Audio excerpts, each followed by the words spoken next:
हर हर महादेव। महादेव की कृपा से गुरुजी कहते हैं, हे कन्या राशि के जातकों, आने वाली अमावस्या कोई साधारण तिथि नहीं है।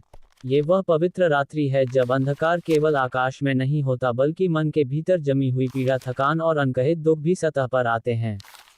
तुमने न जाने कितनी बार चुपचाप ये कामना की है कि काश घर के दुख भी समाप्त हो जाएं। काश ये तंगी, यह घुटन, ये बिना कारण का तनाव अब खत्म हो जाए। गुरुजी कहते हैं कि अमावस्या वही समय है जब ईश्वर शोर में नहीं बल्कि मौन में सुनते हैं।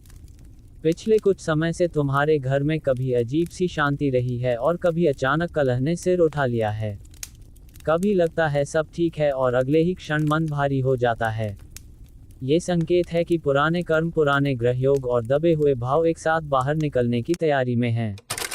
कन्या राशि का स्वामी बुध तुम्हें विवेक और समझ देता है, लेकिन शनि ने तुम्हें जिम्मेदारियों के बोझ में कस रखा है ताकि तुम भीतर से मजबूत बन सको। इसी कारण धन रुक रुक कर आता है। मेहनत के अनुसार फल देर से मिलता है। घर के सदस्य एक दूसरे की बात पूरी तरह समझ नहीं पाते। गुरुजी स्पष्ट कहते हैं कि आने वाली अमावस्या इस चक्र को तोड़ने का अवसर है। ये वह मोड़ है जहां रुका हुआ भाग्य फिर से चलना शुरू करता है। वीडियो को पूरा जरूर देखना, क्योंकि आगे बताए जा रहे उपाय वही हैं जो तुम्हारे जीवन की सबसे उलझी हुई गांठ को खोल सकते हैं। अब गुरुजी उपाय बताते हैं।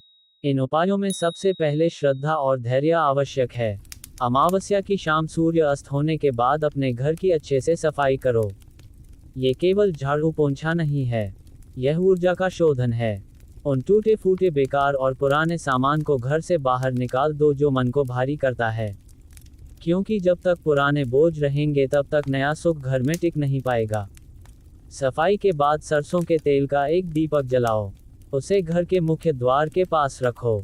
दीपक जलाते समय मन में स्पष्ट संकल्प लो कि मेरे घर से दुख, दरिद्रता, भय और कटुता बाहर जाए।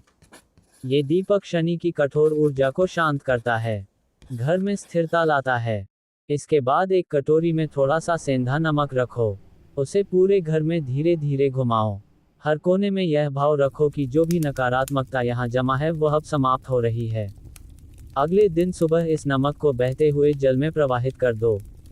इससे बिना कारण होने वाला कलह, बेचैनी और मानसिक दबाव धीरे धीरे कम होने लगता है। धन की तंगी के लिए गुरुजी कहते हैं कि अमावस्या की रात एक साफ कपड़े में थोड़े से चावल, एक तांबे का सिक्का और हल्दी की एक छोटी गांठ बांधो। इसे अपने पूजा स्थान या तिजोरी में रख दो। अगले 7 दिनों तक रोज सुबह उस स्थान पर हाथ जोड़कर केवल इतना कहो, जो है उसके लिए धन्यवाद। किसी प्रकार की शिकायत मन में भी मत लाना, क्योंकि कृतज्ञता से ही लक्ष्मी का मार्ग खुलता है।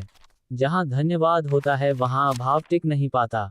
यदि तुम्हारे मन में बार बार भय, बेचैनी, घबराहट या भविष्य को लेकर अनजाना डर बना रहता है तो अमावस्या की रात शिव का स्मरण अवश्य करो। यदि संभव हो तो शिवलिंग पर जल, काले तिल और थोड़ा सा दूध अर्पित करो। ये शनि के प्रभाव को शांत करता है, मन का बोझ हल्का करता है। गुरुजी कहते हैं कि जब मन हल्का होता है तभी सही निर्णय लेने की शक्ति लौटती है। घर के रिश्तों में आई कड़वाहट के लिए एक सरल लेकिन अत्यंत प्रभावशाली उपाय है। अमावस्या की रात सोने से पहले मन ही मन उन सभी लोगों को स्मरण करो जिनसे तुम्हारे मन में कटुता या शिकायत है। उनसे क्षमा मांगो, उन्हें क्षमा करो, शब्दों से नहीं तो भावना से, क्योंकि क्षमा से बड़ा कोई तंत्र नहीं होता। कई बार घर का दुख बाहर से नहीं बल्कि भीतर से जन्म लेता है।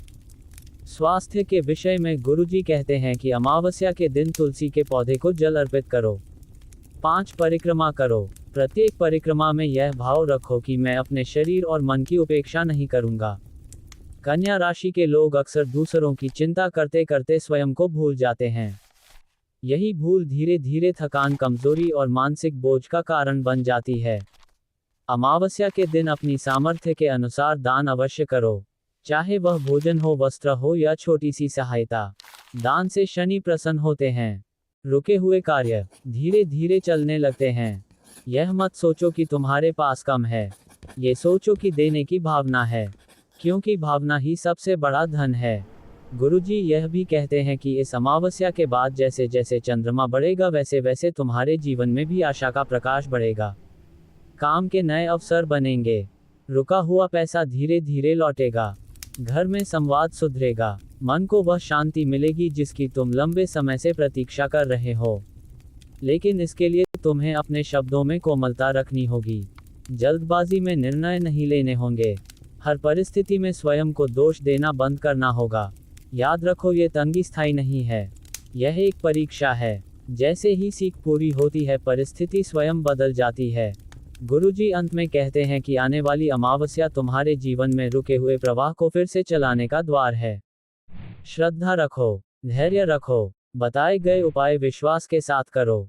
महादेव की कृपा से घर के दुख भी कम होंगे, तंगी भी ढीली पड़ेगी। जीवन में धीरे धीरे वह उजाला लौटेगा जिसकी तुम इतने समय से प्रतीक्षा कर रहे हो।